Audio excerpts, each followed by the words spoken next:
Vista de 2 dias atrás, deve ter sido no dia 30. 30 não, no dia 31, né, hoje. Olá, esse é o Poder Entrevista. Eu sou Paulo Silva Pinto, editor sênior do Poder 360. Vou entrevistar Roberto Mangabeira Unger, professor da Escola de Direito da Universidade Harvard, nos Estados Unidos. Roberto Mangabeira Unger tem 75 anos. Nasceu no Rio de Janeiro, cresceu nos Estados Unidos e no Brasil. Lá no comitê o professor tinha lá, né, uma sala pra ele lá. Gente boa ele. Estudou Direito nos 2 países. Tornou-se professor de Harvard aos 24 anos. Foi secretário de Assuntos Estratégicos nos governos de Lula e de Dilma Rousseff. Tornou-se crítico de Lula. Apoiou Ciro Gomes na eleição presidencial de 2022. Eu não sabia que tinha sido secretário do Lula, não. Professor Mangabeira Unger, muito obrigado por ter aceitado o convite para essa entrevista. Obrigado pela oportunidade. Eu começo perguntando, qual a sua expectativa em relação ao 3º mandato de Lula?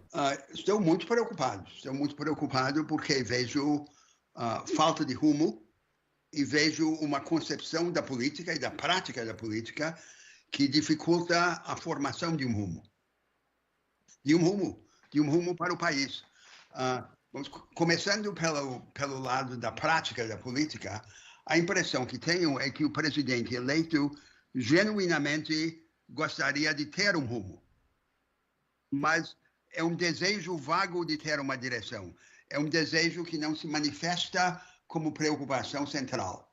A tarefa principal do presidente eleito parece ser ceder às pressões. As pressões, primeiro dos militares, depois dos mercados financeiros, depois do Centrão, depois das tendências internas do PT. O tempo é inteiramente ocupado por isso.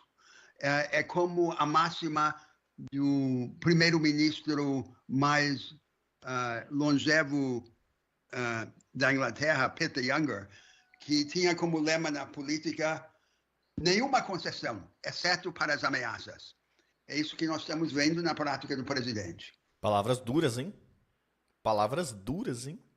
Pô, eu falei que ele é prolixo, né? Mas não, mano, vamos voltar por um aqui, né? O professor não tá sendo prolixo não, velho. Palavras duras, hein? Palavras duras, gente? Palavras duras, velho. E o pior que palavras reais, né? Palavras reais, mano. Totalmente conectado com a realidade, velho. Agora, ele teria alternativas, dado que as condições são difíceis? Claro, André Gide comentou que o equívoco mais comum na política é confundir o urgente com o importante. Se é para ter um rumo, o rumo tem que ser imposto. E depois se vai ver como é que esse rumo se pode acomodar às realidades políticas. Mas a tarefa da política é fazer o necessário possível. E para isso é preciso ter uma ideia do que é necessário. O necessário para o Brasil é tirar o Brasil da mediocridade, do marasmo em que caiu. O povo brasileiro tem imensa energia, há um dinamismo omnipresente e frustrado no país, desequipado. A tarefa essencial é organizar o equipamento econômico e educacional. E em todo lugar que se olha, o que se vê é que não há rumo algum. Vejamos no caso da economia. Nós teríamos de ter um projeto produtivista, adaptado à circunstância atual. A circunstância em que a indústria convencional, aquela que se implantou no Brasil em meados do século passado, deixou de ser vanguarda, deixou de ser o atalho para o crescimento econômico. Há uma nova vanguarda no mundo que chamamos a economia do conhecimento. O problema é que o atalho proposto pela teoria clássica do desenvolvimento, que era a industrialização convencional, deixou de funcionar como atalho, não só no Brasil, mas em todo o mundo. Mas a alternativa a esse atalho, que seria uma forma inclusiva da economia do conhecimento, não existe. Não existe nem nas economias mais adiantadas com as populações mais educadas. quanto mais no Brasil. Nós teremos que sair disso. Nós teremos que encontrar uma maneira de assegurar aos brasileiros as competências necessárias, as capacitações pessoais e qualificar o nosso aparato produtivo. Mas eu temo que a tendência é que isso não ocorra, porque o Brasil tem uma forma fácil de escapar desse problema, que é aproveitar as suas riquezas naturais. A agricultura, a pecuária e a mineração pagam as contas. E enquanto pagarem as contas, haverá uma escapatória fácil. O governo continuará a atender às pressões do mercado financeiro, a conviver com um sistema produtivo desqualificado e a distribuir algumas sobras para a população pobre. Quer dizer, o problema não é que seja provável haver uma grande crise.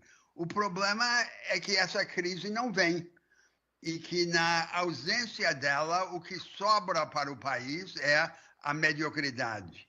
É isso que temos. Professor. Ai, mano. Professor, duro demais. Nossa senhora, o problema do Brasil, uma síntese, o problema do Brasil não é a crise que está por vir, mas é a manutenção da mediocridade. Porque a crise não vem, né? Duras palavras de novo, cara. Salve, Cauim. Professor Mangabeira Unger, sobre esse ponto do risco da mediocridade, o senhor gravou um vídeo no início de 2019, no qual alertava que o maior risco para o Brasil era não o autoritarismo do Bolsonaro, mas exatamente a mediocridade. Como escapar desse risco da mediocridade? Essencialmente, dando aos brasileiros os instrumentos e as oportunidades. Em primeiro lugar, qualificando o nosso aparato produtivo. E, em segundo lugar, qualificando os próprios brasileiros por uma forma de educação analítica e capacitadora. Mas, em todo lugar, em todos os setores, o que nós vemos é o abandono dessas ambições. Elas não são levadas a sério. Vamos começar pelos temas não econômicos. Então, por exemplo, os militares.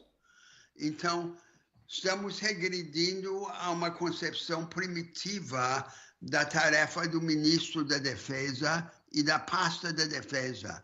Não é aplacar os militares, é defender o Brasil.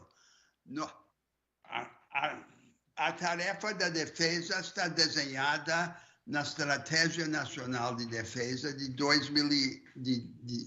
2008, que ainda vive como lei no país. Transformar a defesa, transformar as nossas Forças Armadas em vanguarda de combate, com uma cultura de alta flexibilidade e mobilidade, e desenvolver o complexo industrial da defesa como um manancial do vanguardismo produtivo e tecnológico, como é em todos os grandes países do mundo. Na educação, o que nós vemos é um confinamento da agenda educacional a uma concepção empresarial, com a grande influência de um empresário bem intencionado, o Jorge Paulo Lemann, que tem um paradigma empreendedor, e uma série de quadros que estão a serviço dessa agenda empreendedora, convivendo com o democratismo e o assembleísmo e o sindicalismo dos professores que usam as ideias de Paulo Freire. Em vez de termos uma concepção analítica e capacitadora da educação, como foi a época anterior preconizada por Anísio Teixeira. E no setor crucial da economia, da produção, o que nós vemos é um conjunto de opções que revelam a confusão. Então, uma preliminar para uma estratégia produtivista no Brasil é subordinar os interesses financeiros à agenda produtiva. Nós temos o oposto. Vocês sabem que nós sofremos do mal do colonialismo mental. E o nosso hábito, o nosso costume é copiar as nossas instituições e as nossas ideias dos países de referência.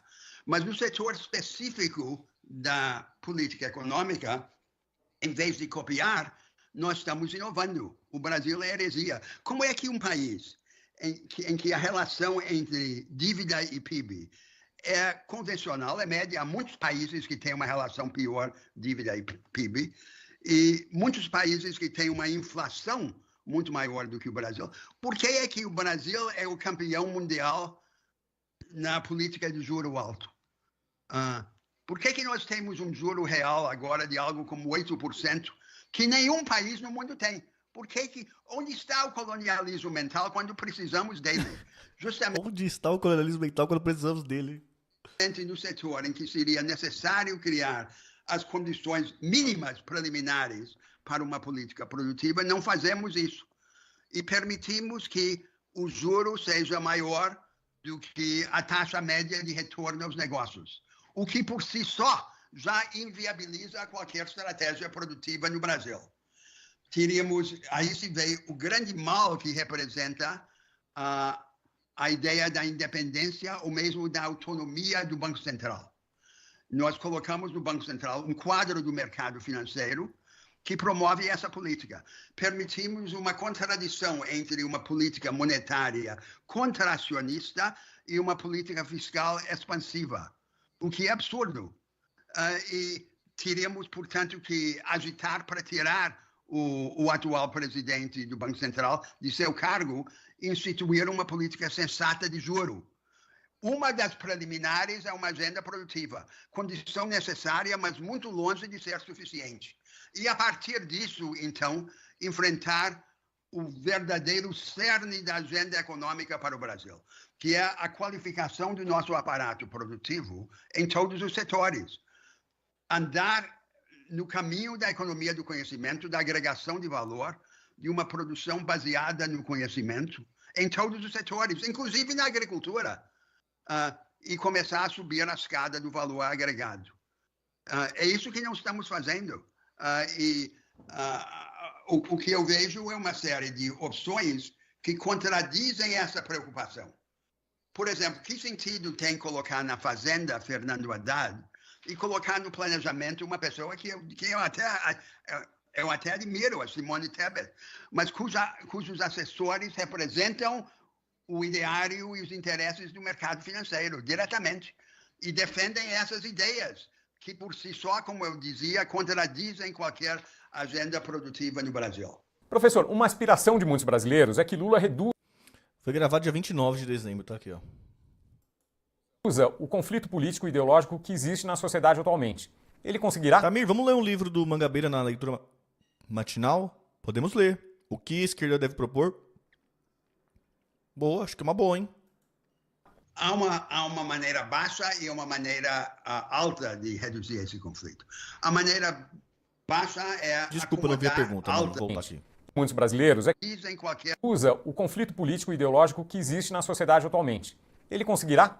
Há uma maneira baixa e uma maneira alta de reduzir esse conflito. A maneira baixa é multiplicar as acomodações, as concessões, dar um pedacinho a cada corporação. E essa é a tendência do presidente eleito. A tarefa alta seria buscar uma agenda por cima que unisse os brasileiros em torno de algo novo. E o novo importante é esse equipamento do dinamismo brasileiro.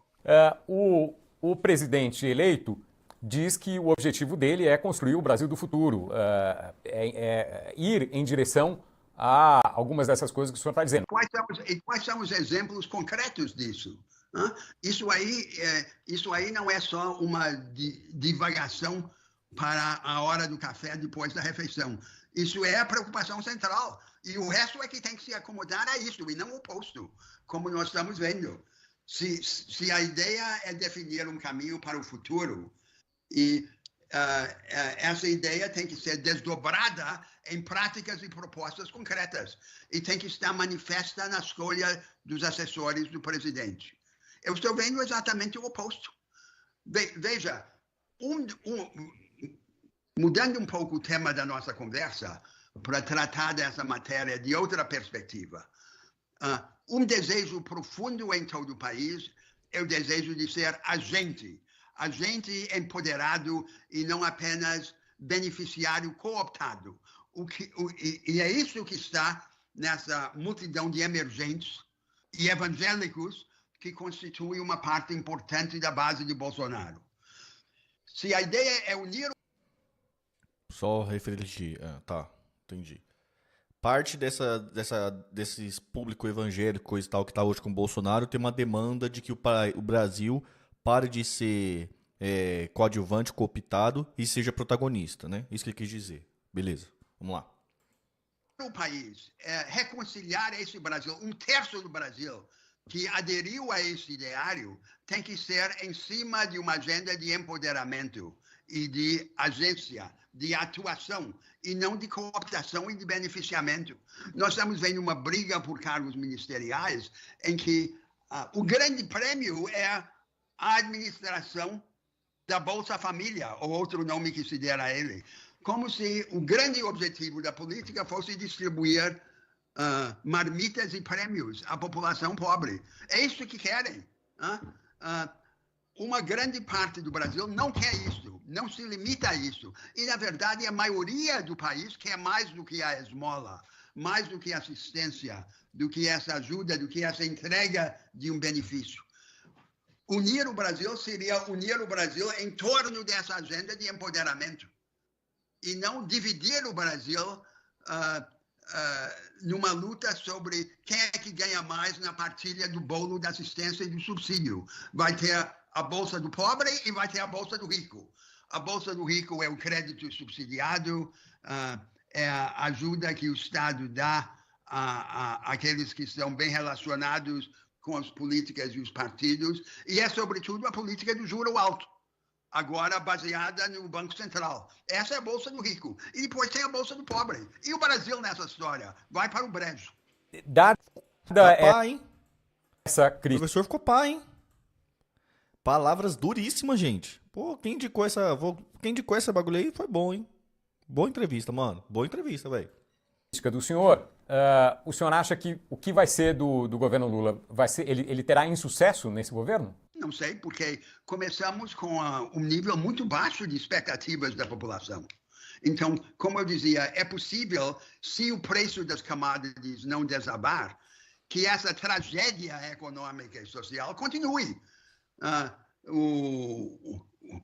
A nossa produção continue regredindo, nós continuamos a colocar no navio soja pouco transformada e minério de ferro pouco transformado, mandar para a China e receber de volta todos os produtos do engenho humano. Há meio século, o PIB brasileiro era maior do que o da China. Agora é uma fração ínfima do produto da China.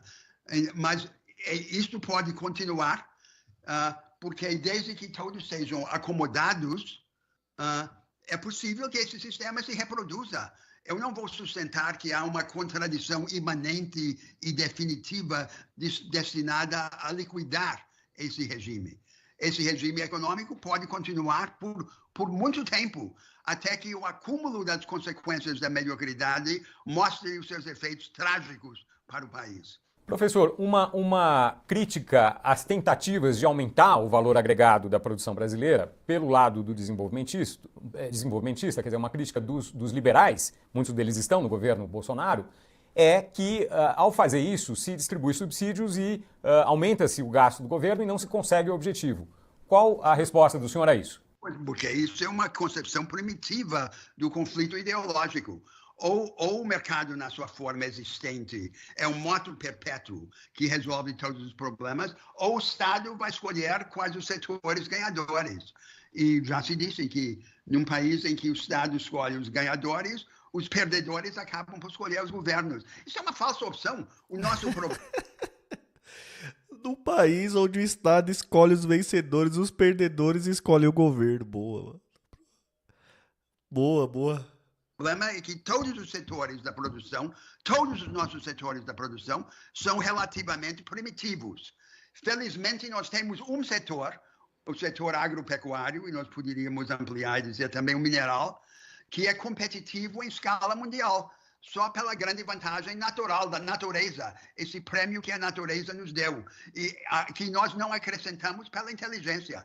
A inteligência foi a base disso. A Embrapa abriu o cerrado brasileiro para a agricultura e virou um dos dínamos agrícolas do mundo.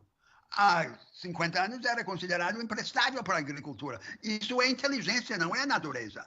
Então, nós teríamos que ter uma estratégia de desenvolvimento baseada no casamento da inteligência com a natureza. E não a estratégia que temos, que é o divórcio entre a inteligência e a natureza. O senhor integrou os governos de Lula e Dilma exatamente com a função de estabelecer estratégias. Depois o senhor deixou o governo Dilma e se tornou um crítico contundente de Lula. Por quê? No caso de Lula, a minha participação no governo Lula foi por 2 anos. E numa pasta que não tinha nenhum poder. Eu metia a colher, eu tinha jurisdição teoricamente sobre tudo, como presidente.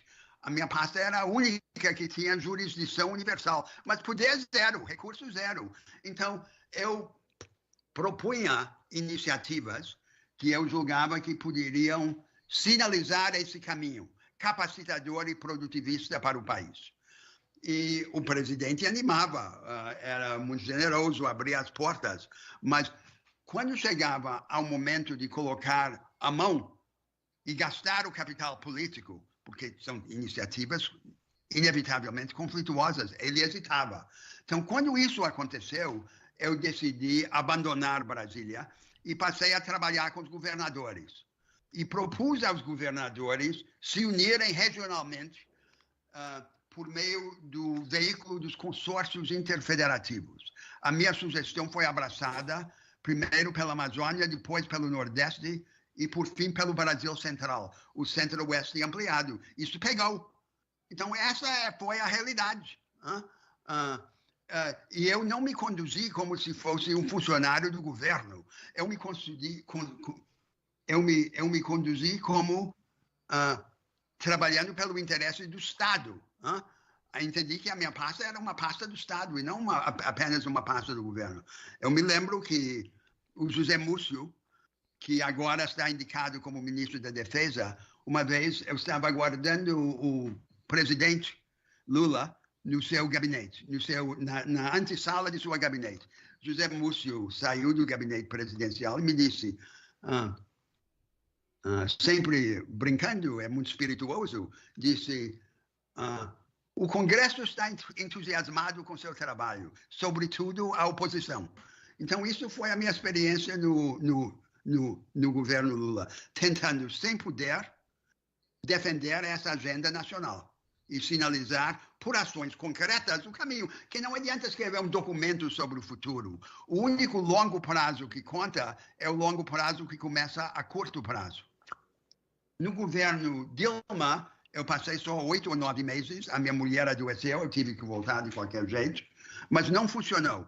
E não funcionou porque, inicialmente, a presidente Dilma me indicou para organizar a agenda da Pátria Educadora, que seria o carro-chefe do governo, e depois abandonou aquilo. E distribuiu, chamou alguém de São Paulo para ser o ministro da Educação, meteu a Luiz Mercadante no meio, e simplesmente não funcionou. Aquilo que seria a prioridade do governo foi esquecida.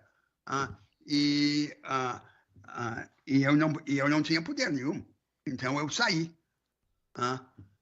Essa foi a minha experiência. E agora eu verifico que essa luta frustrada no poder tem que continuar na oposição.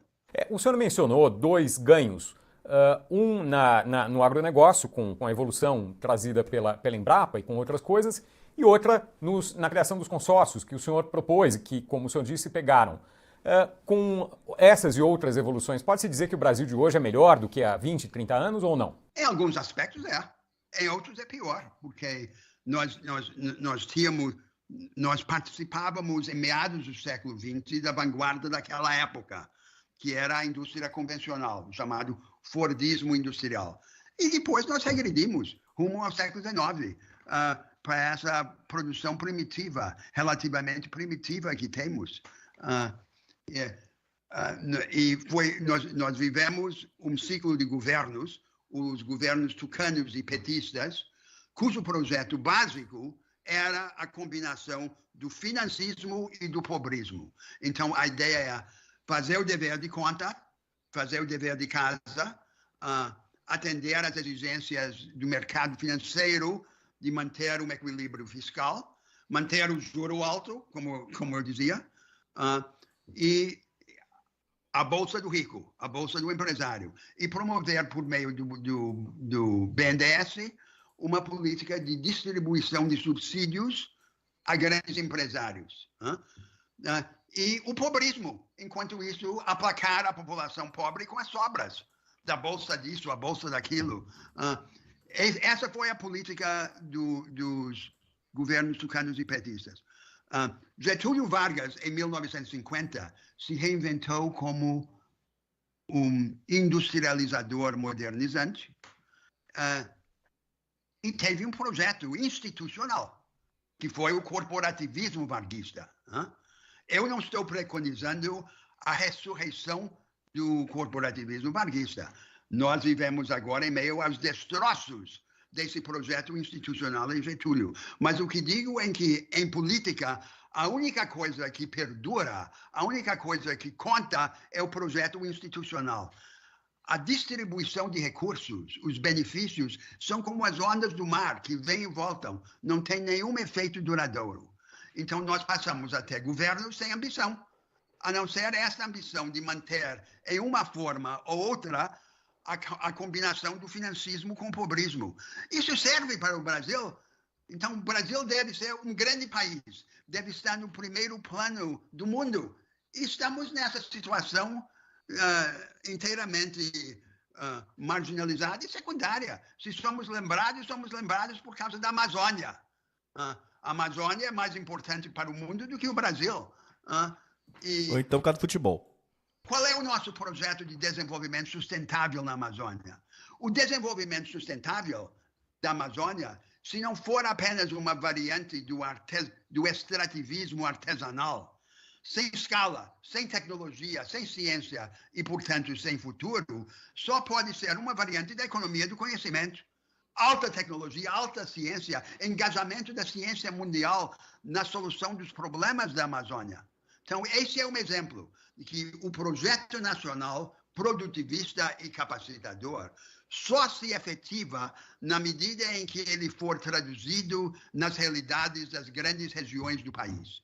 E esse seria outro sinal de seriedade por parte do novo governo.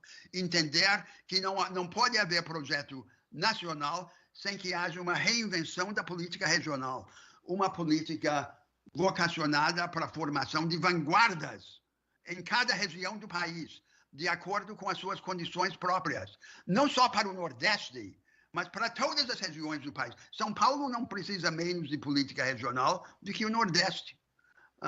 E uma política construída pelas próprias regiões, de baixo para cima, e não apenas imposta a ela por Brasília. Isso sim que seria seriedade. E a discussão do novo governo devia ser centrada nisso. Qual é o conteúdo concreto do projeto produtivista e capacitador e como é que se vai traduzir nas realidades regionais, para que nós consigamos ultrapassar o horizonte do financismo e do pobrismo, em que o Brasil está preso. O senhor avaliou, nas suas respostas, os governos petistas e tucanos. E o governo Bolsonaro? Qual a avaliação que o senhor faz do governo Bolsonaro que está chegando ao fim? Uma parte do país, talvez até um terço do país, foi sequestrado por uma cultura semelhante à dos Estados Unidos, a uma parte da cultura americana.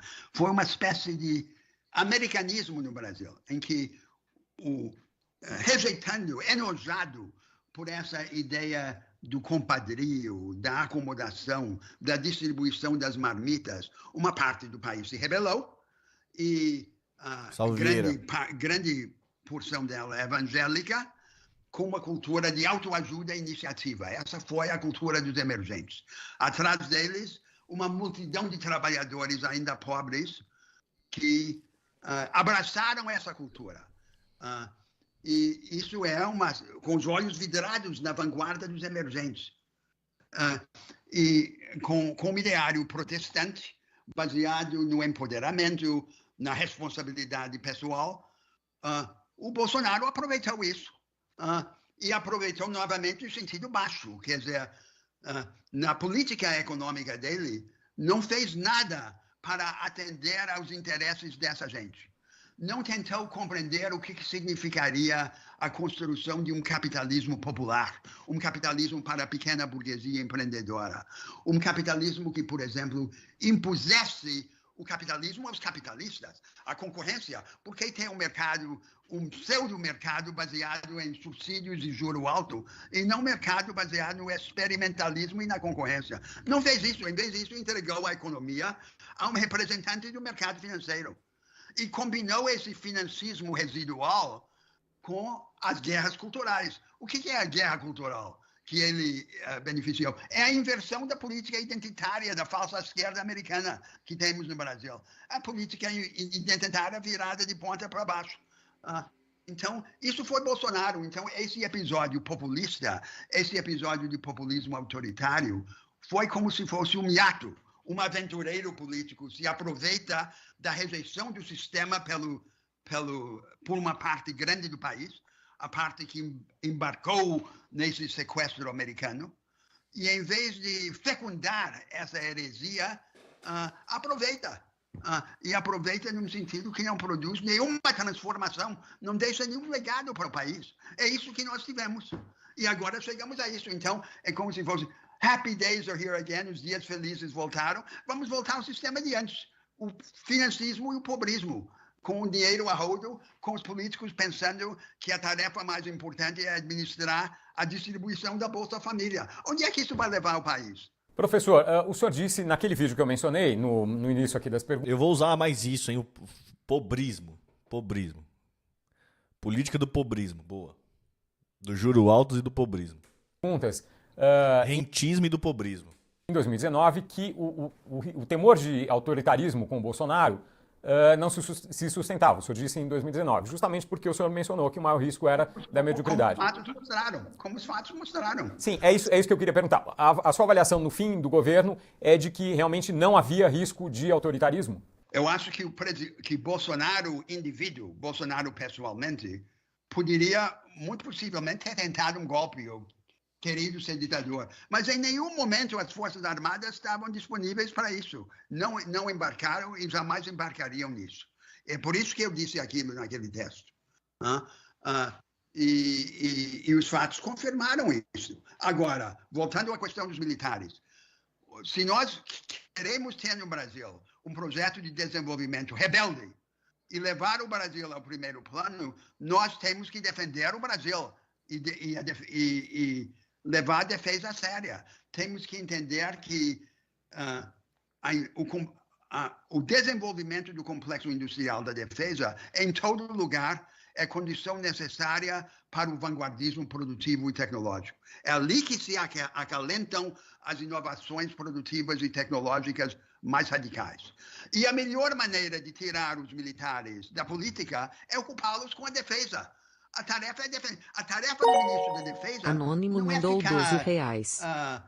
Obrigado aí, Anônimo, que não deixou o nome. Obrigado aí, mano. Obrigado pelo incentivo. Obrigado pela moral. Temos R$12 aí na meta do mês, mano. Muito obrigado, viu, mano? Tamo junto, viu? Quem mandou aí, manda um salve aí. Conversando com os militares para aplacá-los. Né? Os militares tradicionalmente apresentam a sua lista de presentes natalinos, que são não só sinecuras, as pensões, os salários, mas as máquinas que eles querem, os instrumentos, e os governos civis dão um pouquinho da lista para aplacá-los. Isso não é uma forma séria de encarar a tarefa da defesa. Em todos os grandes países do mundo, as reformas militares são lideradas pelos civis, não pelos militares. E a nossa experiência histórica não foi diferente. A reforma militar mais importante que nós tivemos no Brasil no século XX foi a reforma empreendida pelo único ministro civil, o ministro de Guerra Civil da história republicana, que foi João Pandiá Calósaras, no governo de Epitácio Pessoa. Então, o civil é que lidera o vanguardismo militar, aliado aos hereges dentro do oficialato, porque a maioria dos oficiais também são acomodados e querem sair daquilo sem nada acontecer. É assim que acontece. E se nós vamos levar o Brasil a sério, é assim que nós teríamos encarar a defesa. E o que é necessário fazer na defesa, professor? A Estratégia Nacional de Defesa de 2008, que foi uma das minhas maiores preocupações, desenha claramente qual a agenda. Em primeiro lugar, fazer das Forças Armadas forças de vanguarda, menores talvez, mas altamente capacitadas, com uma cultura de máxima flexibilidade e mobilidade. Um soldado que combina sofisticação com rusticidade, como as nossas circunstâncias exigem. Não é que apenas que tenhamos vanguardas dentro do Exército, por exemplo, como seriam as forças de operações especiais ou de resposta estratégica rápida. É que o Exército todo se transformaria numa força de vanguarda. Esse é o primeiro tema. O segundo tema é o desenvolvimento do complexo industrial da defesa, com parte pública e parte privada. A parte pública deve ser central. O que eu encontrei lá é que a produção pública em defesa é primitiva e desligada da pesquisa avançada. Nós temos pesquisa avançada nas Forças Armadas, mas ela não tem vazão primitiva. Então, pesquisa avançada sem horizonte produtivo e produção primitiva sem base científica. Essa tem sido a nossa tradição. Terceiro, assegurar a união das forças com o Brasil. Eu lutei contra a ideia de uma força profissional mercenária, como muitos dos países mais ricos hoje têm, soldados profissionais. Nós temos que ter quadros profissionais, mas as Forças Armadas do Brasil nunca devem ser uma parte do país paga pelas outras para defendê-las. Devem ser a própria nação em armas. Senão, num país tão desigual como o Brasil, vamos ter uma força de pobres para fazer as guerras dos ricos. E eu não quero isso. Eu quero a identificação das forças com o Brasil. E ali se desenha algo que seria revolucionário no Brasil, que é todos os jovens isentos do serviço militar obrigatório, porque nós não precisamos deles para o serviço militar, ficariam sujeitos a um serviço civil obrigatório, de preferência a ser exercido de acordo com a sua orientação profissional numa outra região do país. Então, por exemplo, a juventude do Centro-Oeste, do Sudeste, trabalhar na Amazônia. E aí vamos construir o Brasil, vamos engajar a juventude brasileira na construção e na descoberta do Brasil. É assim que se faz a união nacional. O senhor me perguntou antes como unir o país dividido. Unir na dinâmica, na ação, pelo horizonte, pela construção. Isso é que nós teríamos de fazer. E aí poderíamos ir muito mais longe do que a China, por exemplo. Porque a China faz isso pelo atalho do autoritarismo. E nós faríamos isso na base sólida do encontro dos brasileiros dentro da democracia. Professor, muitas dessas ideias, dessas propostas que o senhor está mencionando, são compartilhadas pelo candidato, que foi candidato ao presidente Ciro Gomes, foi candidato em 4 eleições, com quem o senhor tem grande afinidade, apoiou em várias eleições. Só que o Ciro Gomes, na eleição de 2022, teve só 1/4 dos votos que ele teve na eleição anterior de 2018. O que deu errado? Não, é o sistema de 2 turnos, em que é fatal para os terceiros e quartos. Né? Ou você sobe ou você desce. Se você não... A objeção básica que grande parte dos eleitores tinha a Ciro é que ele era inviável e não iam desperdiçar seu voto. Mas ele persistiu, deu uma demonstração de desassombro cívico E só merece a minha admiração por isso. E nós temos que encontrar o caminho, porque isso que está aí, essa política de uma parte do bolo para cada um, isso é o que não presta para o Brasil. E está claro que nós vamos passar o resto do século vendendo soja e minério de ferro e vegetando no nosso atraso educacional e produtivo. Como é que os brasileiros podem se reconciliar a esse futuro? Isso exige rebeldia, exige rejeição. O senhor mencionou o sistema eleitoral de 2 turnos como um problema que teria levado o Ciro Gomes a ter menos votos em 2022 do que em 2018. O que seria melhor? Um sistema eleitoral em um turno só ou que outra modificação? Não. Nós temos que mudar as nossas instituições políticas e não só as nossas instituições econômicas. Na economia, temos que refundar a economia de mercado. O problema não é a economia de mercado, é uma outra economia de mercado que nós precisamos, como os Estados Unidos fizeram no início do século XIX. Os dois... Vamos dar um choque nele, velho? Vamos dar um choque? Essa pergunta até boa agora, pô. Calma. Os setores cruciais da economia americana naquela época eram a agricultura e as finanças. Os americanos reinventaram. Eles organizaram uma agricultura de padrão familiar, com atributos empresariais, nunca tinha existido no mundo, distribuíram as terras, organizaram parcerias entre os governos e os produtores familiares, e entre os produtores fomentaram o que no vocabulário contemporâneo nós chamaríamos a concorrência cooperativa. Eles concorriam uns com os outros e, ao mesmo tempo, faziam um mutirão de recursos para ganhar a economia de escala. Nas finanças, na presidência de Andrew Jackson, aboliram o Banco Nacional, o Banco dos Estados Unidos. E por mais de um século, proibiram qualquer banco de operar em mais de um estado da federação. Construíram um sistema de crédito mais descentralizado que havia existido no mundo. Quando fizeram isso na agricultura e nas finanças, não estavam regulando o mercado, não estavam desenvolvendo políticas tributárias para atenuar as desigualdades, estavam reinventando o mercado. O vocabulário institucional e jurídico do mercado para criar um mercado que desse mais oportunidades a mais pessoas e mais formas. É isso que nós teríamos de fazer. Nós teríamos que refundar o nosso mercado nas instituições econômicas. Nas instituições políticas, nós teríamos que criar uma democracia de alta energia, mudancista, que não dependesse das crises para facultar as mudanças, elevando o nível de engajamento popular na política, o acesso dos partidos a dinheiro e à mídia, e os regimes eleitorais que facilitassem o engajamento popular, resolvendo rapidamente os impasses. Eu preconizo que se mantenha o regime presidencial nesse momento histórico, mas que se combine com acertos institucionais que resolvam rapidamente os impasses, para acelerar a política.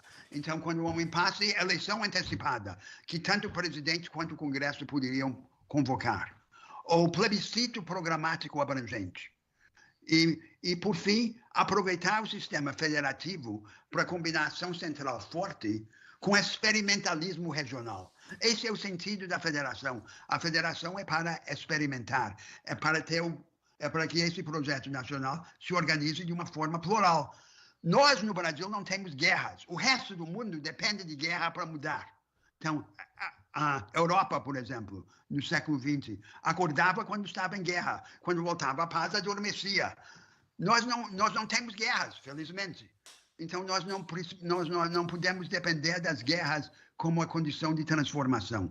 Nós temos que organizar uma democracia que dispense a crise como condição da mudança. E aí há todo um horizonte institucional para o futuro, não é para agora, não é para já. Mas a maneira de exercer a política agora já tem que antecipar o espírito dessa mudança. E é isso que eu estou reclamando agora na cultura que está predominando na transição de governo. Para refundar o mercado, como o senhor diz, qual seria a principal medida? Mangabeira é zica, né, mano? Pô, valia a pena a gente ver ele no Ciro, né? Ou no Flow.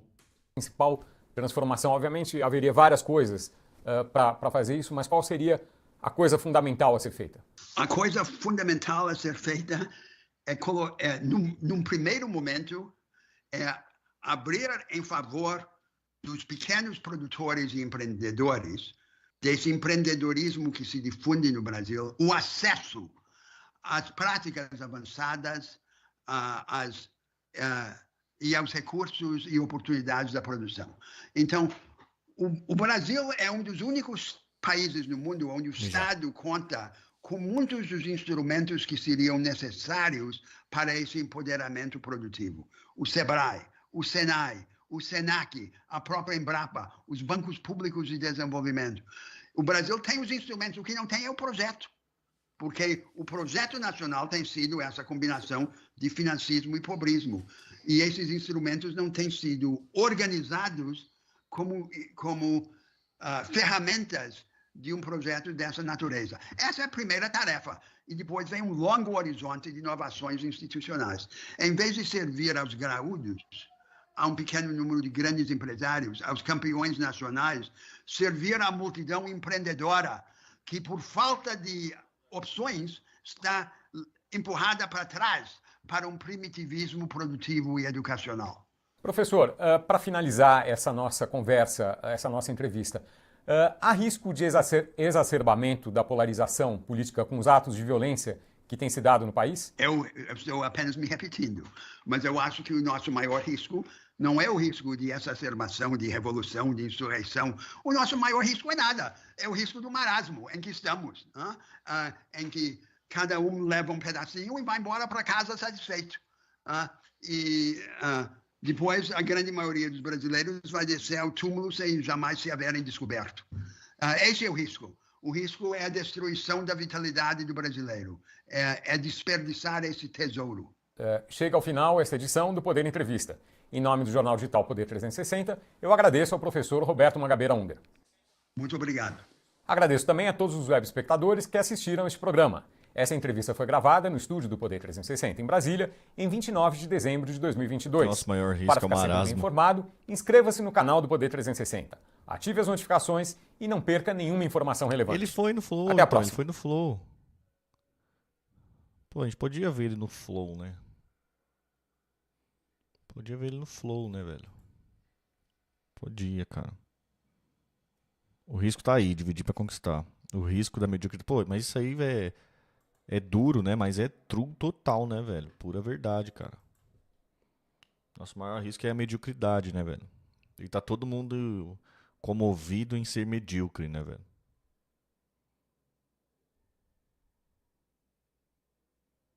Né? Vamos fazer uma frente ampla pra todo mundo ser medíocre.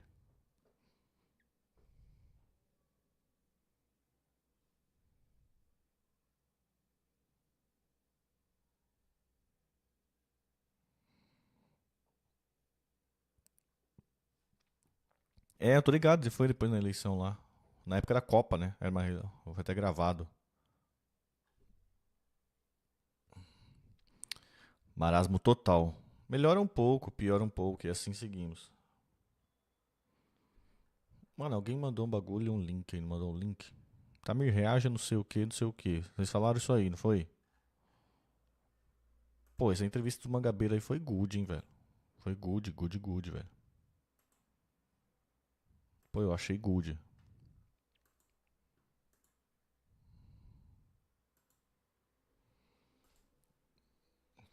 Nossa, achei bem boa mesmo, e dura. Dura, mas realista.